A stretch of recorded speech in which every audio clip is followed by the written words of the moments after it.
All right, party people, we ready to rock and roll? Here we go.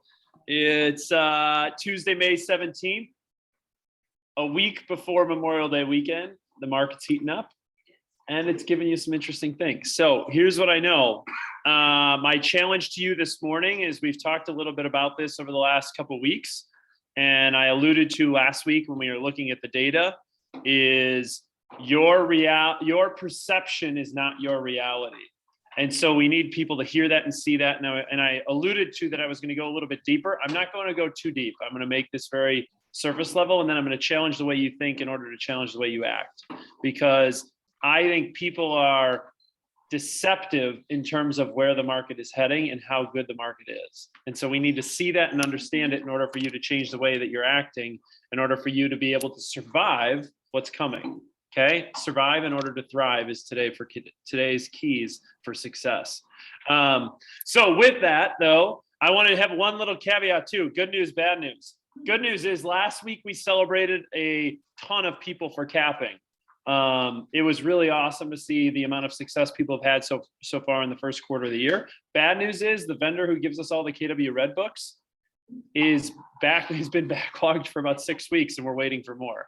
I know many people are, especially for the first time, are waiting for their red books, and know that we have not forgotten about you. We have a long list, and we have been anxiously awaiting for those to come in. So Willis and Jackie are working together to make sure that we can get those in, and as soon as they are, we will get them out. But I just wanted to give that with a little bit of caveat. Also last week, I wanted to share a little bit of a recap on Red Day, because this group had a magnitude of impact that I don't think people fully understand or appreciate the impact that you guys had. And I'll start with Zacharias Acres.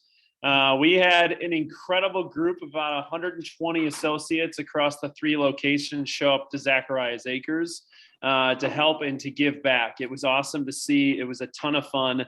And Terry, who runs Zacharias Acres, leaned over to me in the very beginning of the day, and he said 2 things. One, Charlie, our message was clear last year because everybody showed up on time, right? And he was very appreciative of it, and he got the day off with an incredible message. For those of you that were there, I thought it was an incredibly powerful message.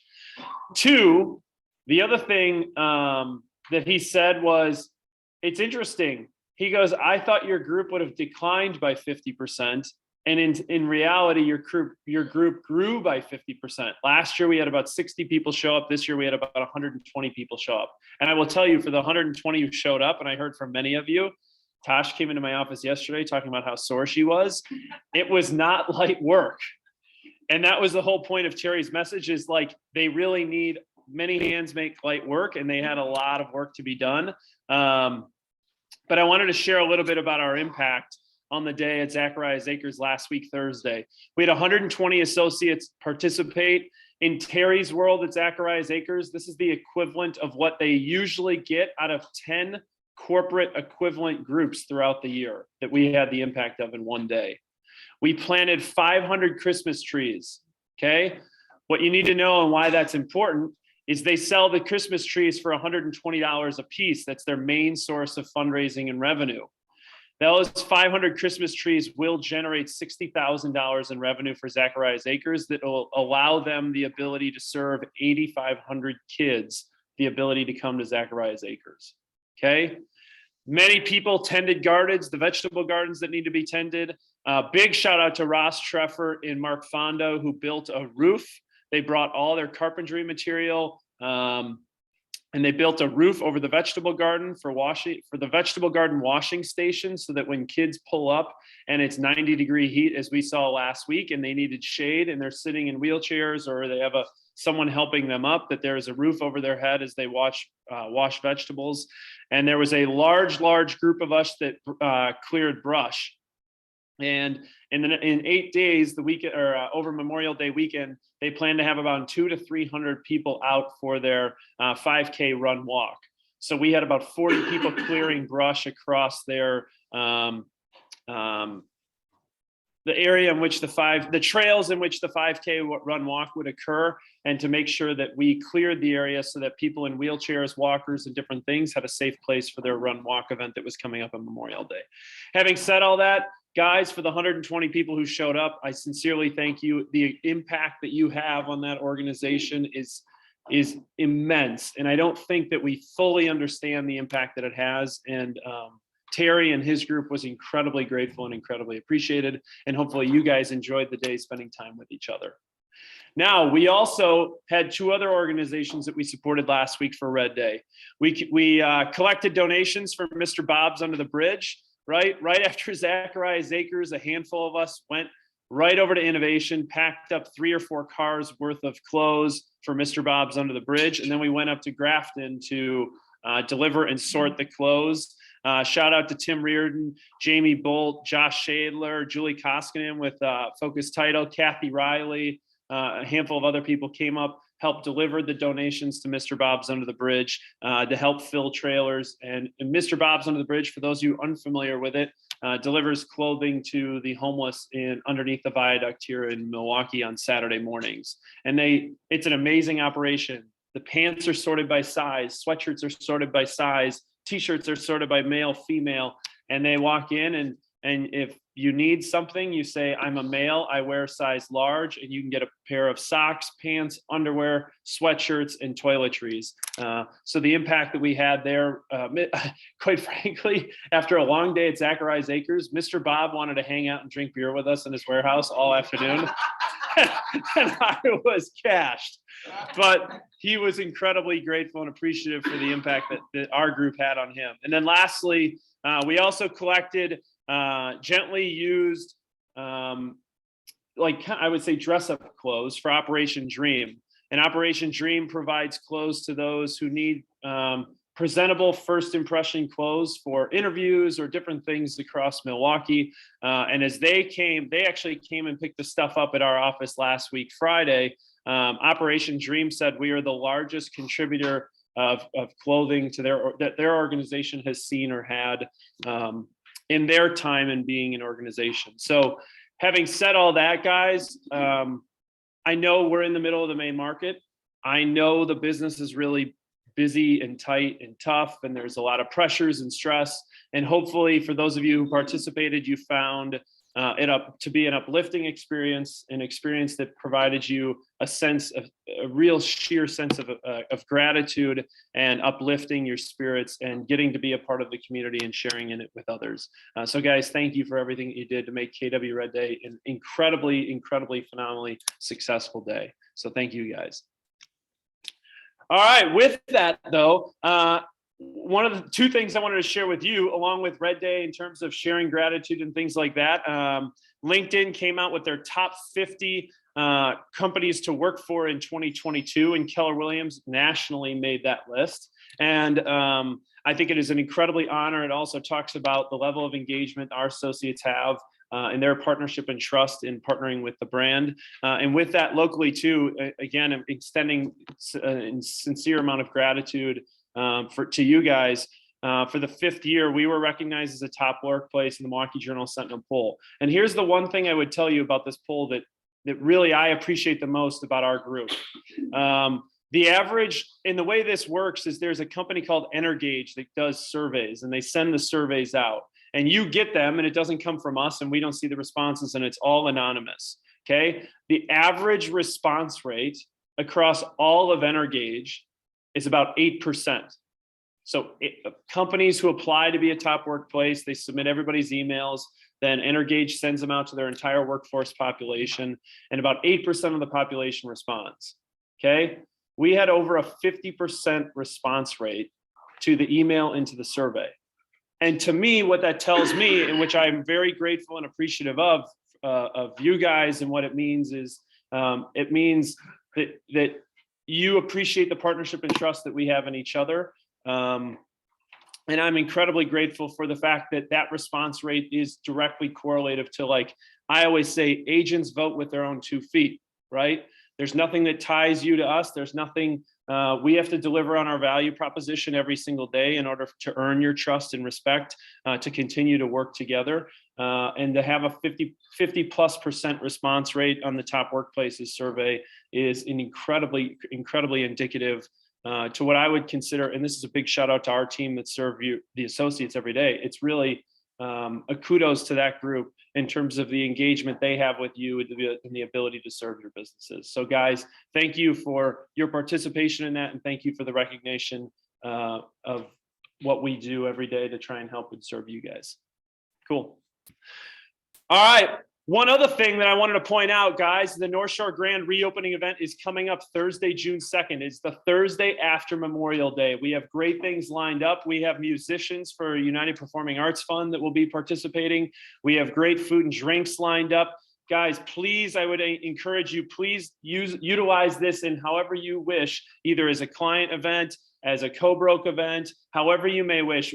We have an incredible group of people that have come together to form a committee to make this a phenomenal event. And whether you're in Lake Country or you're at the innovation space, guys, this is a phenomenal turnkey event that you can utilize with your database as a touch point, right? And what people forget and don't understand about events is events are this.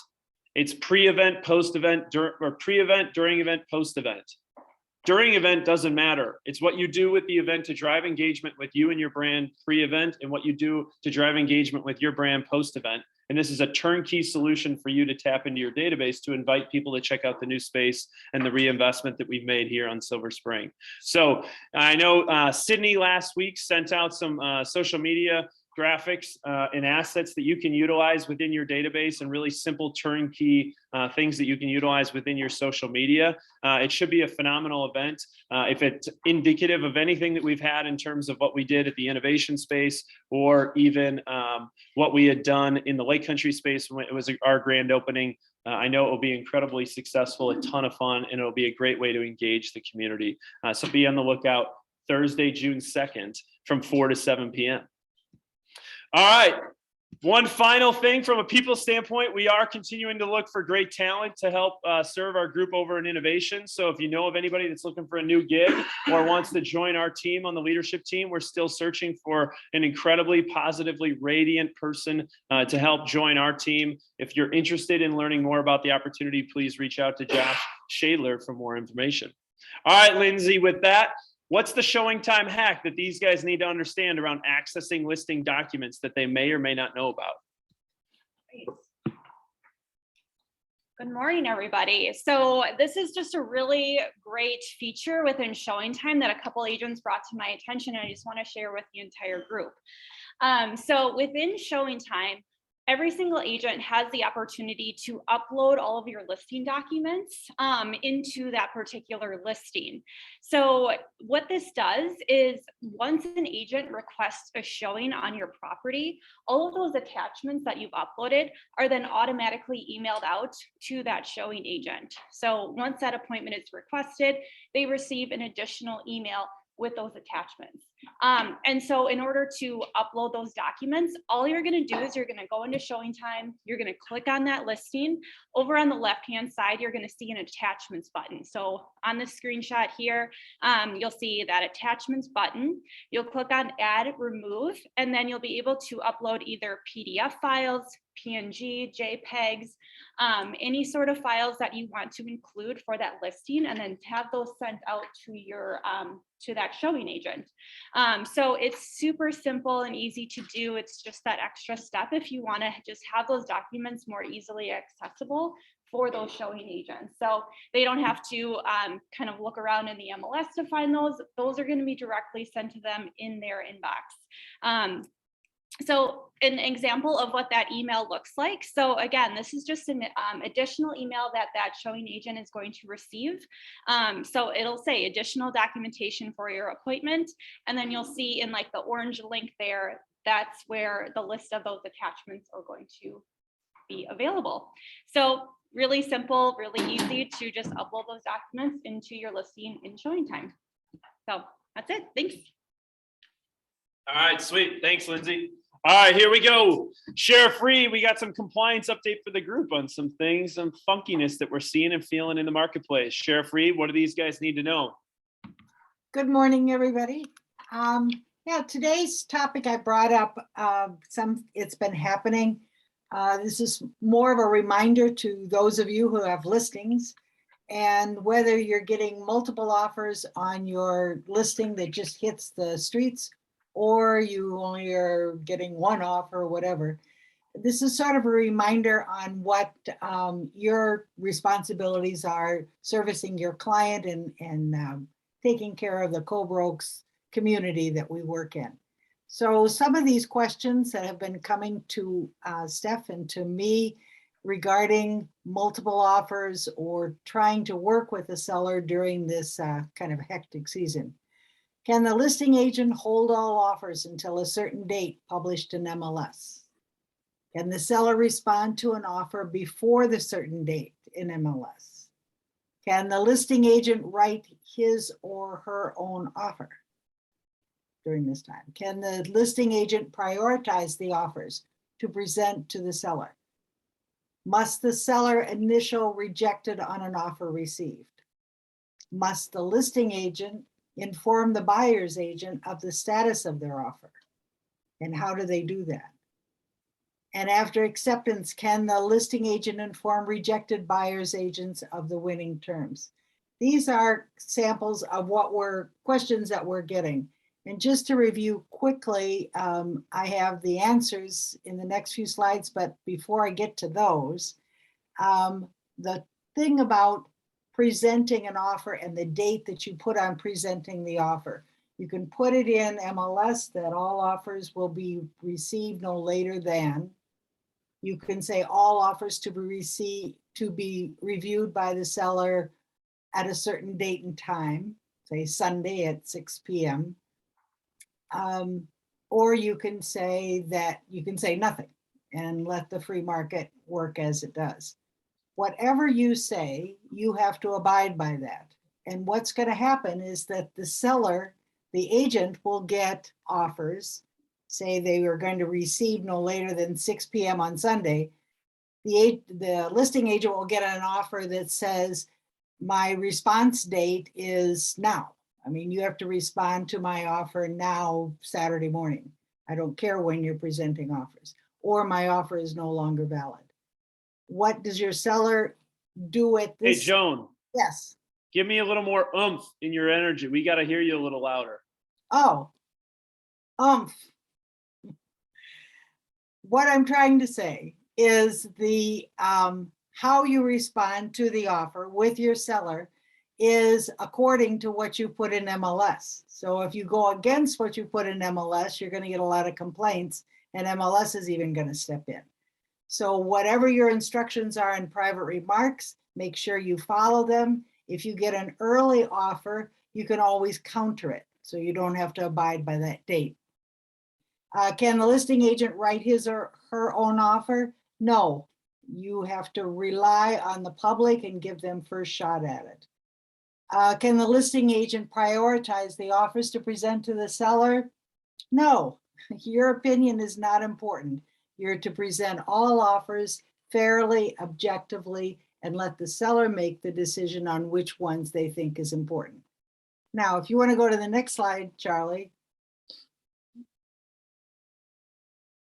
We've had a few problems with agents, our agents and co-broke agents, not initially rejected if they are rejecting the offer. And so the agent that wrote the offer is a little miffed, thinking, did they even present my offer? Why did they get an accepted offer so quickly? I bet they didn't even look at it. You know, probably a Keller Williams agent sold it, and mine wasn't even presented, and all this sort of stuff is coming. And so Steph and I are getting a lot of calls about this. Our agents are saying, listing agents saying, I don't have time to sign initial reject or have my seller initial rejected on all the rejected offers. I got 30 offers. So I'm dealing with what I have in hand. So what's happening is I get a call from the broker of that other company saying, why don't you do what you're supposed to do and send rejected offer? And then I go back to the agent. The way to clear this up is specific and something that I read very carefully in our comments. The seller does not have to respond with an initial on an offer of rejected and can wait and see what other offers come in before responding. If a seller wanted to negotiate with a buyer whose offer had a date for a binding acceptance that had passed, the seller would counter the buyer's offer at that time. An agent can ask the seller to initial an offer as having been rejected, but the seller cannot be forced to do so. So that's a fine line in our licensing law that I wanted to point out. If any reasonable offers come to the seller can choose also to multiple counter some of the offers. So what do you do about these agents that are yelling at you and say, you never rejected my offer. I want that rejection of my offer. So go to the next slide, please. You A tell him, seller- Joni. Pardon me? I said, you tell him, Joni. Yeah, I revved up my energy. Seller cannot be forced to initial a rejected offer, but this is where your responsibility comes in as a listing agent. Licensees shall promptly inform their customers and clients whether the party has been accepted. Maybe you want to hold that back. Don't. A licensee shall immediately, and this is where your responsibility comes in, provide a written statement to the other party's firm that includes the date and the time when the written proposal was presented, when such a statement is requested by the other party or the other party's firm. So here's the scenario. You've got 10 offers. Your seller decides to do one, choose one, accepted all the way through. And now some of the other agents are saying, did you really even present my offer? If the other agent requests this, the listing agent can send to them in writing when the date and time that they presented the offer. The seller does not have to be forced to initial that rejected line, but the listing agent is responsible to send a written response to that agent saying, yes, I did. Here it is in writing. I presented it at 5:35 on Sunday night. So when it's requested, send the time that you presented it, but you cannot force your seller to initial the rejection. And there's been a lot, even some complaints going to DSPS over this issue. So get it clear, get it straight, and respond. So if you go to the last slide.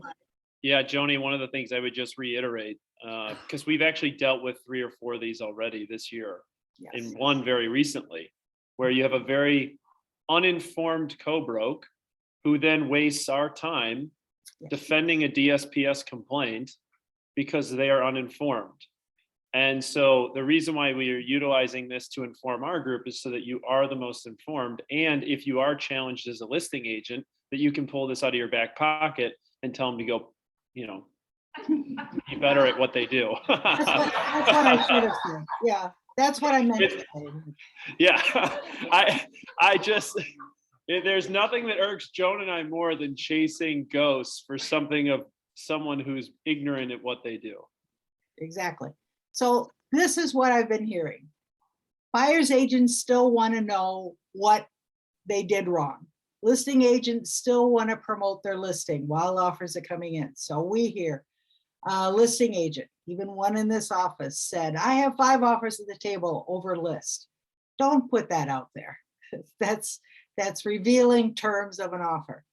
Are the co-brokers calling in? Are there sellers only looking for cash offers? Do I have to write over list? Other questions after an offer's been accepted. Why didn't my offer get accepted? Explain to me.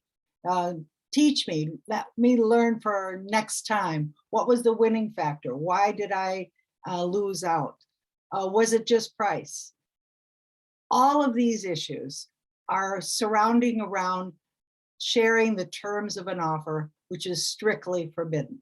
You can say you have 30 offers on the table, but you don't say they're overpriced or they're cash or whatever. You don't reveal any terms whatsoever. Even though you're trying to promote activity, you do not disclose.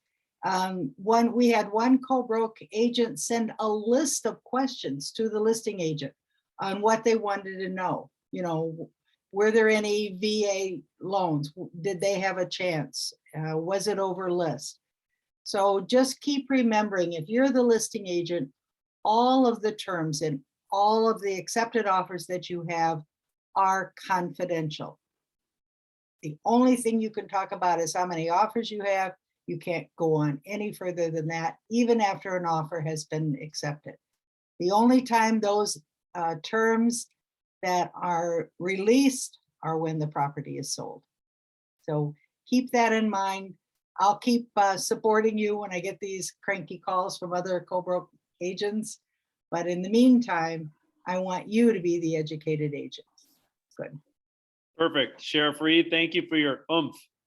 It's I hard would- to do it at home. I've got to be there. It's all good. The and you know, it sounds mundane, or you know, I think some people would even laugh that we're sharing some of these things. But what I've found in the market of the moment is common sense is not so common. So we we just have to be better at what we do, better than the average. Yes, Jay. Question. Could we post on Facebook, new listing, 5 offers, sellers are happy with over asking price offer? We're breaking the rules. Yeah. Joe, did you hear the question? Not really. If Jay's question was, you have a listing, you get 5 offers, and you say all offers were above accepted or above list price, and that was what you're marketing on social media, theoretically, it's you're breaking the confidentiality in terms of those 5 offers. Exactly. You can say you have 5 offers, but you can't talk about any terms in any of those offers. Make sense? Cool. Sheriff Reed, thanks for the clarification. Thanks for always being top of mind and helping make sure that we're protecting our fiduciary responsibilities. Thank you. All right, Cotty, what do we got coming up for upcoming trainings and events? All right, good morning. Hopefully I'll bring the thunder like Joan here this morning. So today out in Tosa, we have Smokin' Jacks. We have a food truck coming out to Tosa. So if you're out here now, stay for lunch. If you're looking to eat something, come out today. It's beautiful, blue skies, and we got Smokin' Jacks barbecue. We also always have Accelerator every Tuesday and productivity coaching on Thursday. So we have all of our standard trainings. And then tomorrow we have our second installment of the What's in Your Wheelhouse training with Sarah Jo.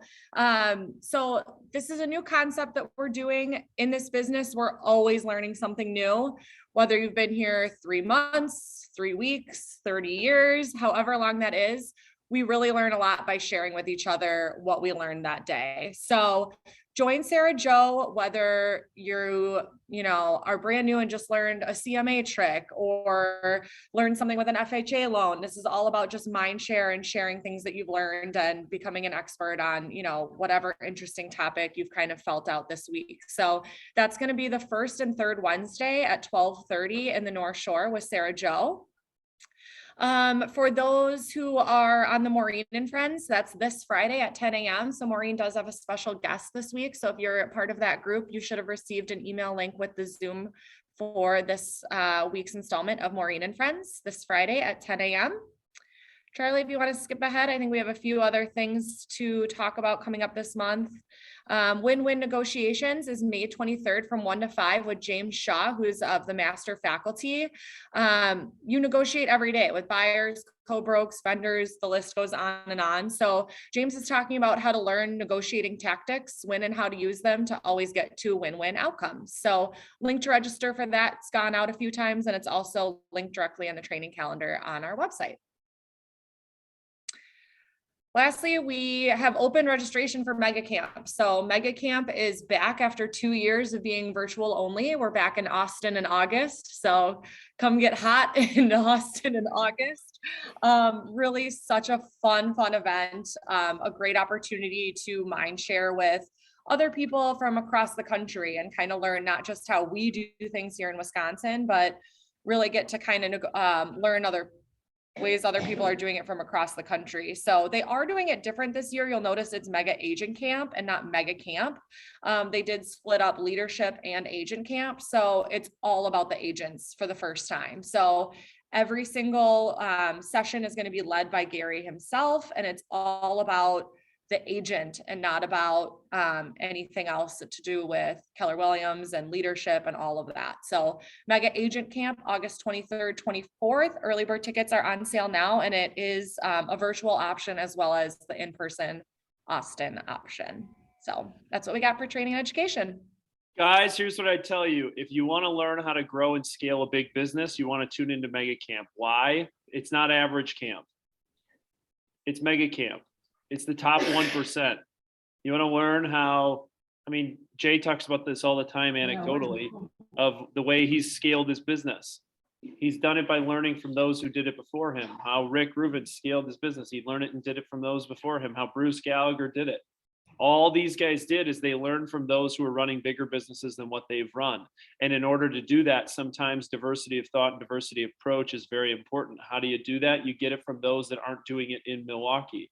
You learn from those that are doing it in New York and Austin and San Francisco, right? This isn't average camp. This is mega camp. And if you want to be a mega and you want to be in the top 1%, you'll be there.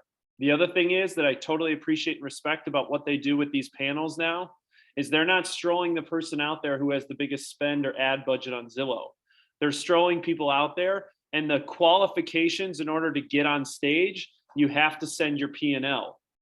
So if you have less than a 30% gross profit margin, they're not putting you on stage. If you sell and this is a true story, you sell a $40 million book of business and your net profit margin was less than $100,000 last year, you're not getting on stage. You're learning from those that are doing the business the right way with the right margins, running it at a big level, right? And if you're an individual agent, an agent on a team, or a rainmaker on a team, there's something to learn from everybody. Again, diversity of thought and diversity of approach is important to help you understand where it is that you want to go. And it's a great segue to what I'm going to talk about here in a second. So if you want to be average, stay home. If you want to be mega, join us for Mega Camp August 23rd and 24th. Okay. No one got into this business saying they wanted to be average. Buck the trend and be above average. All right, here we go. So it leads me into my next conversation. Your perception is not your reality. Okay. Your perception or the market's perception is not the reality of what's happening. I alluded to this last week when I started looking at some of the data. How do I know that? Let's take a look. Here is your perception, and here's what the media talks about. And this is what everybody wants you to hear. Okay. Average sales price by property type. April of this year versus April of last year. The perception is the market's still hot. The average sales price is up 12% so far this year versus last year. Median sales price is up 13%.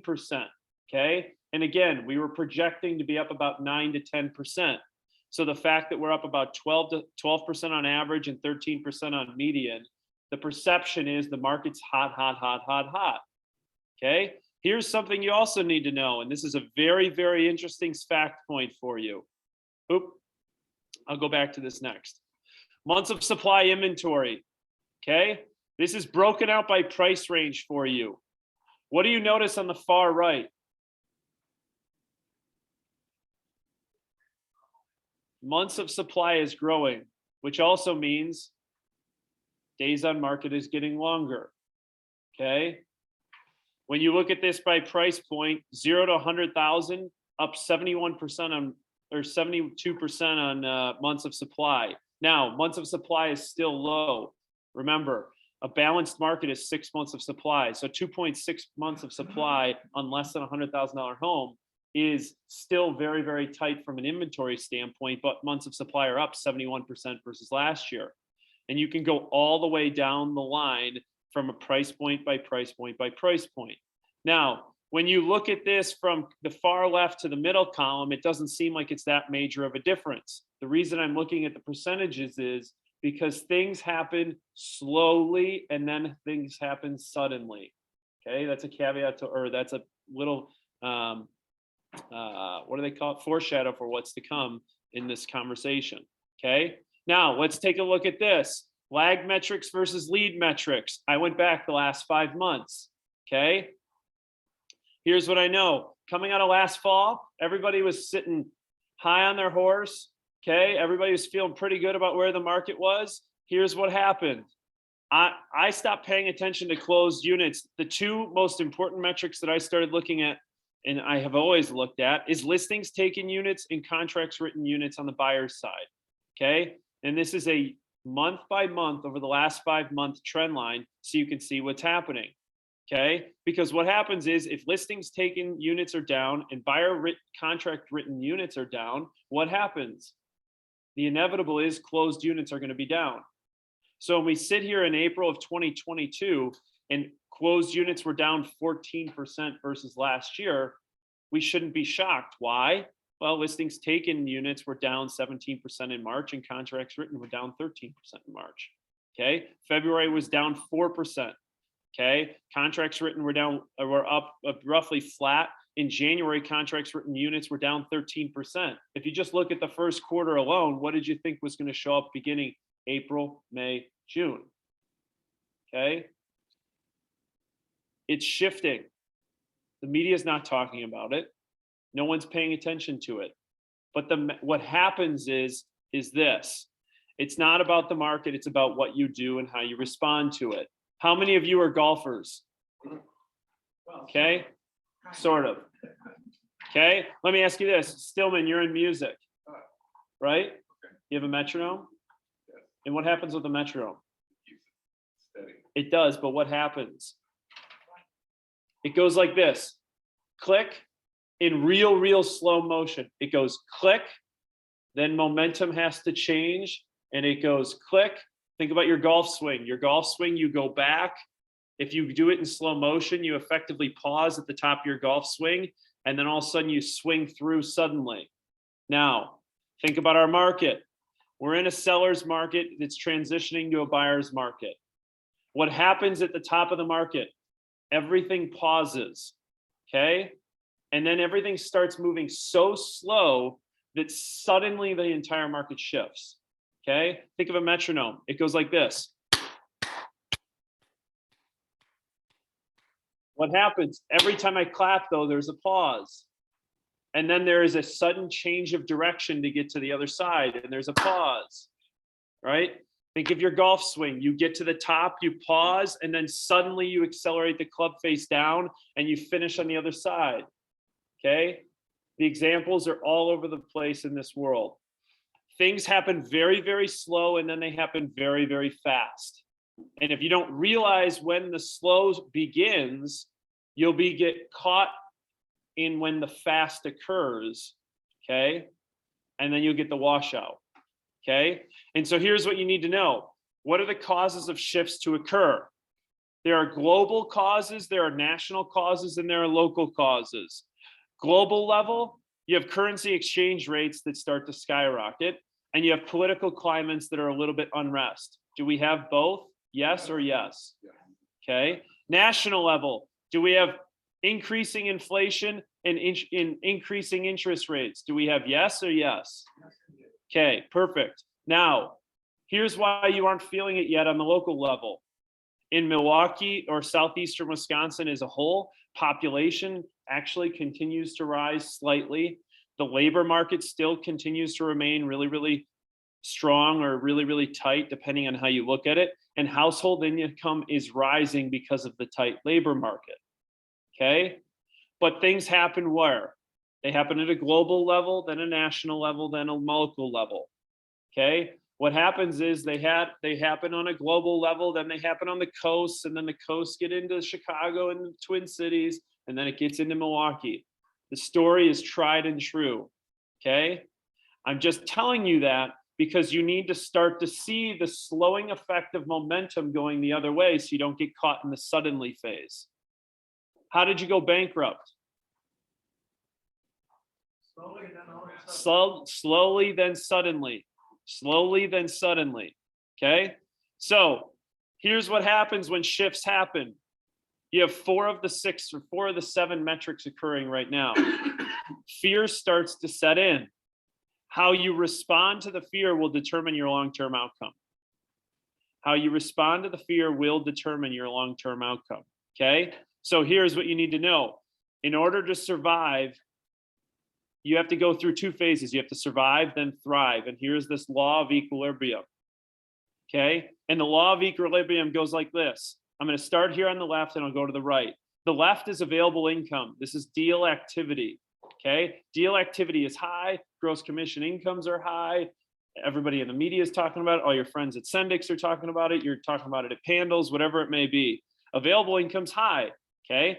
The next one that's going to go in continuum with available income is the number of agents. And that lags available income. Because what happens is there's a low barrier of entry to our business. A ton of people get into the business. Last year, there were more associates registered with the Greater Milwaukee Association of Realtors than ever before, because low barriers of entry, people are chasing income and they look at it and say, holy shit, I can be an entrepreneur and make a really good income. Now, here's what happens though. The market shifts. See, this line right here is when the market shifts. And the market shifts at the peak of when the most amount of agents are in the market. Okay, so what happens is income per agent is actually at its lowest because the market has shifted with the most amount of agents. That's where we are right now. I hope you guys realize that. Okay, income per agent will be at its absolute lowest because the amount of competition in the marketplace with tight inventory is going to be at the absolute peak. Okay. And so we are entering the survive phase, which is why you have to think differently in order to act differently. Okay. Now let's continue along the continuum. You're going to get to the bottom of the metric, and this is where those that make it through will thrive. You follow me? And here's why. Because what will happen is the market will swing back up before the general public or the general population will realize it. Okay. And so what you'll have, and I actually think this is healthy, and this is just me being honest, there will be attrition in this industry, and there will be licensees who get out of the business because they can't survive in the business, so they have to go do other things. And what will happen is those that survive will be able to thrive through this business because they'll be able, the ones who have the tried and true tactics to make it through the survive stage to get to the thrive phase. You feel me? Okay.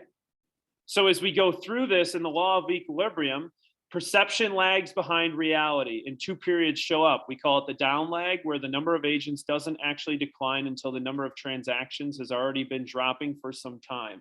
Okay. The down lag is where you have to survive and attrition starts.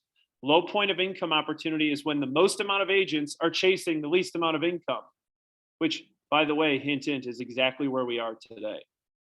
I'm going to repeat that. The most amount of agents, the low point of income opportunity is when the most amount of agents are chasing the least amount of income. Now, the up lag, and this is what we as a business owe to you and to your families and to your income, is this. It works in reverse when transactions increase. Your highest income opportunity point occurs on the way up. Okay? The fewest agents chase the most amount of income because perception lags behind reality. So my goal of it this morning is to change your perception about where we are and where we're headed in order to help you phase through the survive phase, right? Survive, and then make sure that we're giving you diversity of thought, diversity of approach, different tactics, different ways you can do your business to get through to the thrive phase where you can make the most amount of money and build your market share in an unbelievable way. Okay? This is exactly where we are at May 17th, right? And I need you to be real around what it is. So we have to shift our thinking in order to shift our tactics. We have to shift our thinking in order to shift our tactics. In March, when I gave that real talk around the market of the moment, where we're going, I wasn't kidding when I say, you need to think about 3Xing your business. You need to 3X your database. You need to 3X your activities if you want to do the same amount of money, or if you want to earn the same amount of income or do the same amount of deals. Okay? This is where we are. You know, the best part about this isn't my own material. You know where I got it from? A book called Shift. And within the book called Shift, they give you 12 tactics. Get real, get right, remargin your business, do more with less, find the motivated, get to the table, catch people in your web, price ahead of the market, stand out from the competition, create urgency, expand the options, master the market of the moment, and bulletproof the transaction. Done. I share this with you because this is the introduction to the book. And where we are right now on May 17th is the introduction to the book, right? And our job from a training and education, the way we challenge the way you think, the way you act, is to get you through this period that we're about to go into, right? least amount of income opportunity with the highest amount of agents. Our job is to make you the most effective, the most efficient, and the most productive group of agents in the community, so that you can take more than your fair share of the market share, and that you can get through this period. I don't know how long it'll last, when we can get through this period, so that this group is in the thrive phase faster, strong, in a better position to take advantage of the opportunity that's coming. Yes, Mr. Stillman. I remember when this book came out, and Give me cliff notes, because not everybody can hear you. all right, it's amazing that it's 3 years later and it's now coming to fruition. Stillman said he remembered reading the book 3 years ago, and he's realizing it is now coming to fruition. And it's a great book to go re-engage with. And I would also challenge you, as you think about, are you working in your business or are you working on your business? May is a really easy time to get caught in working in your business. You need to be thinking about how am I working on my business to 3x everything I do. 3x my database, 3x my activities, in order to survive, in order to thrive. You feel me? Cool. That was my mindset shift around the market of the moment and some of the statistics that we're seeing to get you guys in advance of where it is that we're going. And again, it's not to scare you, it's to be actually very positive in our approach, so that we can think about the ways in which you'll do this business in order to protect your incomes and protect your families. Cool? Beautiful. And if you need a copy of the Shift book, reach out to anybody on the leadership team, and I'm happy to send you a digital copy, or check out the Audible version. But there are some phenomenal graphs and metrics in here that help you think about how you approach your business. Awesome. With that, I'm going to fly through the language of real estate report, because here's the thing. Here's what I also know. Despite the fact of what will be a tumultuous time, because we know we're heading into 7 factors that causes a shift, there are a lot of people who have had success. How do I know? Our results are a reflection of our people's results. Over the last 5 years, here's the Keller Williams market share within the moment, right? You can see a direct correlation is to our impact that we can have on people's lives and in their businesses over the last 5 years. So far, year to date, I'm just gonna roll through this really quickly. So far, year to date, the market on total closed volume through yesterday, so this is live through yesterday, is only up 2.2%.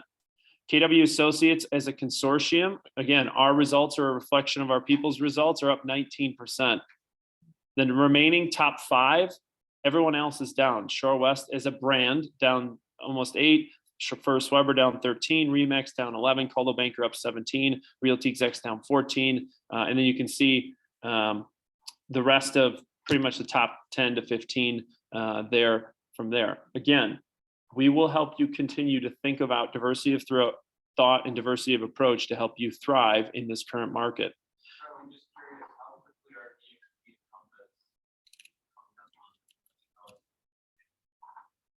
Compass? Yeah, they're growing. Yeah, Ross's question was how quickly are EXP and Compass agents growing relative to the rest of the market? I mean, they're growing. There's no fact about it. I mean, there's no surprise. Compass is here. Is what it is.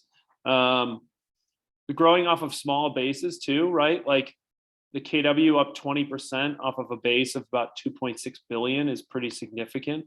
But they're there. They're here. Yeah, Jay. But this graph is increment. So if a Compass agent was with First Weber and went to Compass, their First Weber business stayed there. So their volume that they're doing Compass now is 100% add-on.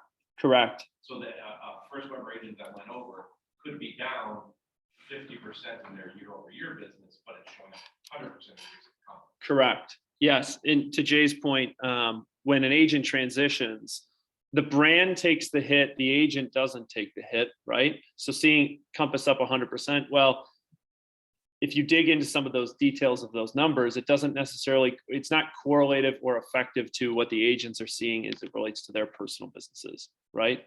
Again, it's food for thought, right? But definitely information worthy to have. Here, top 25 offices across the metro Milwaukee area. Big thing here. KW Lake Country is now the 3rd largest office across all of southeastern Wisconsin. A little perspective for you, that started in January of 2019. That group out there is absolutely killing it.